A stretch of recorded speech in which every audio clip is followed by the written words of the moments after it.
नमस्कार दोस्तों, study centre के यूट्यूब चैनल पर आपका स्वागत है। आज हम लोग गणित के 5 अति महत्वपूर्ण प्रश्न को शॉर्ट ट्रिक से बनाने का प्रयास करेंगे, जो आगामी सभी परीक्षाओं में बहुत ही महत्वपूर्ण और बार बार पूछे जाने वाले प्रश्न हैं। तो चलिए दोस्तों, आज हम अपने पहले प्रश्न की ओर चलते हैं, जो बहुत ही महत्वपूर्ण और आपके एग्जाम में इस तरह के ही प्रश्न आएंगे।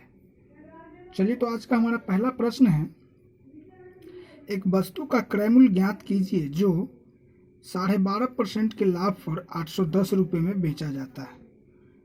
तो बहुत ही सिंपल है दोस्तों, इसके लिए हम लोग ज़्यादा कुछ करने की ज़रूरत नहीं है, ज़्यादा कुछ इधर उधर का माइंड नहीं लगाएंगे, शॉर्ट ट्रिक से बनाएंगे और इसी ट्रिक से आप इस तरह के प्रश्न को भी बना सकते हैं। देखिए कैसे बनाते हैं। कह रहा है 12.5% के लाभ पर 110 रुपये में बेचा जाता है। कहने का मतलब क्या हो दोस्तों, 112.5% ये बराबर है किसके, 810 रुपये के। तो क्रय मूल्य ज्ञात करना है, तो किसी भी वस्तु का क्रय मूल्य उसके 100% के बराबर होता है।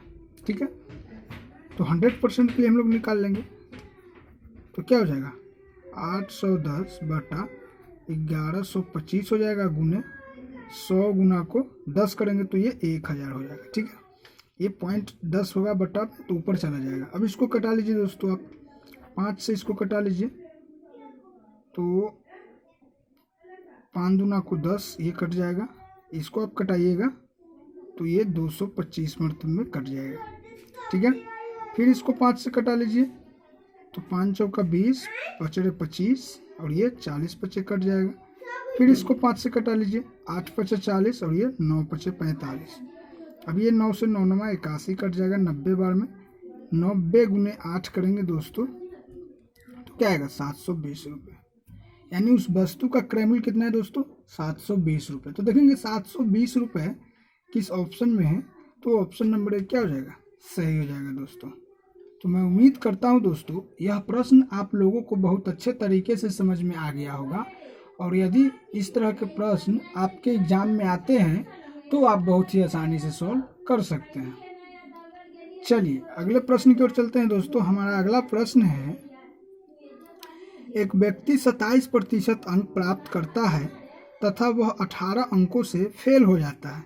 यदि उत्तीर्ण प्रतिशत 36 हो तो परीक्षा के कुल अंक ज्ञात करें। तो ध्यान रहे दोस्तों, किसी भी परीक्षा में आप यदि एग्जाम देते हैं तो उसका कुल परसेंट जो होता है वो 100% होता है। ठीक है, आप उसी 100% में से पास मार्क प्राप्त करके पास या फेल होते हैं। तो कह रहा है कि 27% अंक प्राप्त किया है लेकिन 18 अंक से फेल हो गया। ठीक है, और पास अंक कितना है, पास प्रतिशत 36% है।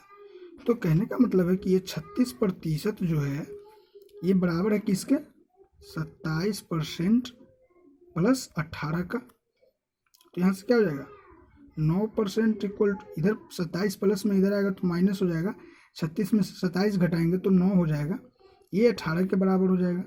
तो 1% बराबर क्या हो जाएगा दोस्तों, 9% बराबर 18 है, तो 1% बराबर 2 अंक हो जाएगा। तो बस 100% के लिए हम निकाल लेंगे, तो 100 गुना 2 यानी 200 अंक उस परीक्षा का कुल अंक था। तो देखेंगे 200 किस ऑप्शन में है, तो ऑप्शन नंबर सी क्या हो जाएगा, सही हो जाएगा दोस्तों। तो मैं उम्मीद करता हूं दोस्तों, यह प्रश्न भी आप लोगों को बहुत अच्छे तरीके से समझ में आ गया होगा, और यदि इस तरह के प्रश्न आपके एग्जाम में आते हैं तो आप बहुत ही आसानी से सॉल्व कर सकते हैं। चलिए अगले प्रश्न की ओर चलते हैं दोस्तों। हमारा अगला प्रश्न है, एक कक्षा में 20 छात्रों का औसत वजन 44 किलोग्राम है और शेष 10 छात्रों का 38 है। कक्षा के सभी छात्रों का औसत वजन ज्ञात करें। तो बहुत ही सिंपल है दोस्तों, इसके लिए कुछ ज़्यादा सोचने की ज़रूरत नहीं है। औसत है, बहुत ही सिंपल है। इसको देखिए कैसे बनाते हैं, बहुत ही आसान तरीका से, जिससे कि आप इस तरह के प्रश्न को अपने एग्जाम में बहुत ही आसानी से बना सकते हैं। देखिए 20 छात्रों का औसत वजन कितना दिया है, 44 किलोग्राम दिया है।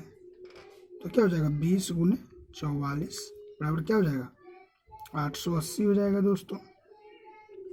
फिर करा शेष 10 छात्रों का औसत, ये 38 किलोग्राम है, तो कितना हो जाएगा, 380 हो जाएगा। अब चूंकि सभी छात्रों का औसत वजन पूछ रहा है, तो कुल मिलाकर कितने स्टूडेंट हो जाएंगे, कितने विद्यार्थी हो जाएंगे? तो पहले से 20 और फिर बाद में 10 है, तो 20 और 10 30 हो जाएंगे। अब 30 स्टूडेंट का औसत वजन निकालना है, तो इसको जोड़ेंगे दोस्तों तो कितना आएगा? 0 हो जाएगा, 8 8 16, 8 3 11 1 12, 1260 बटा 30 कर देंगे, यही हमारा आंसर हो जाएगा।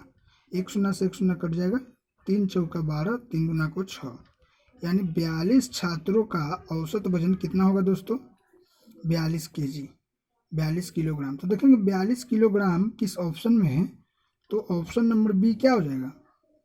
सही हो जाएगा दोस्तों। तो मैं उम्मीद करता हूं दोस्तों यह प्रश्न भी आप लोगों को बहुत अच्छे तरीके से समझ में आ गया होगा, और यदि इस तरह के प्रश्न आपके एग्जाम में आते हैं तो आप बहुत ही आसानी से सॉल्व कर सकते हैं। चलिए अगले प्रश्न की ओर चलते हैं दोस्तों। हमारा अगला प्रश्न है और बहुत ही महत्वपूर्ण प्रश्न है दोस्तों। इस तरह के प्रश्न आपके एग्जाम में आते ही आते हैं, तो जरा ध्यान से देखिएगा।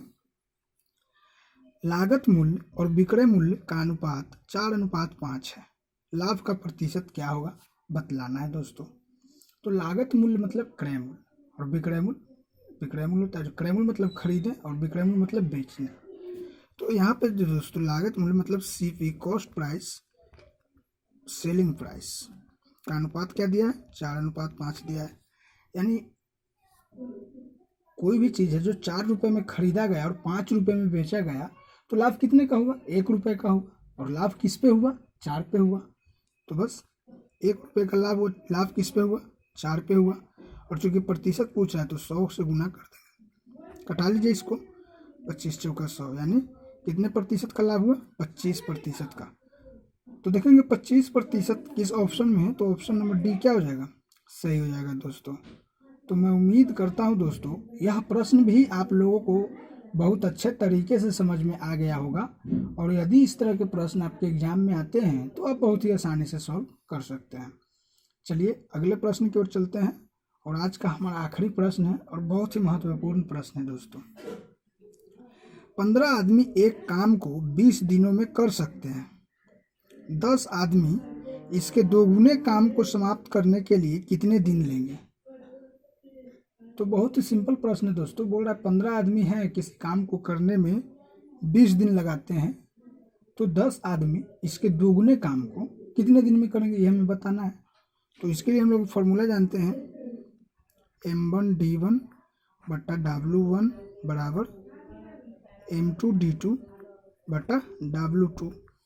बस इसी फॉर्मूला पे हम लोग बैठाएंगे। तो क्या करेंगे? 15 गुने 20 बटा, पहले एक काम है, बराबर इधर 10 आदमी है और दिन तो हमसे पूछ ही रहा है, D2 प्राप्त करना है, और एक का दुगना क्या हो जाएगा? 2 हो जाएगा। अब इसको कटा लीजिए, 2 पचे 10, ये 5 तिया को 15, और D2 बराबर क्या हो जाएगा? 20 तिया को 60 दिन। यानी 10 आदमी उसके दोगुने काम को कितने दिन में समाप्त करेंगे? 60 दिन में। तो देखेंगे 60 दिन किस ऑप्शन में है, तो ऑप्शन नंबर डी क्या हो जाएगा? सही हो जाएगा दोस्तों। तो मैं उम्मीद करता हूं दोस्तों यह प्रश्न भी आप लोगों को बहुत अच्छे तरीके से समझ में आ गया होगा, और यदि इस तरह के प्रश्न आपके एग्जाम में आते हैं तो आप बहुत ही आसानी से सॉल्व कर सकते हैं। तो प्रश्न अगर समझ में आ रहा है दोस्तों तो वीडियो को लाइक और शेयर जरूर करें, और चैनल को जरूर सब्सक्राइब करें, और नोटिफिकेशन बेल को जरूर दबाएं, ताकि वीडियो जो अपलोड होते हैं उसका लिंक सबसे पहले आप तक पहुँचे।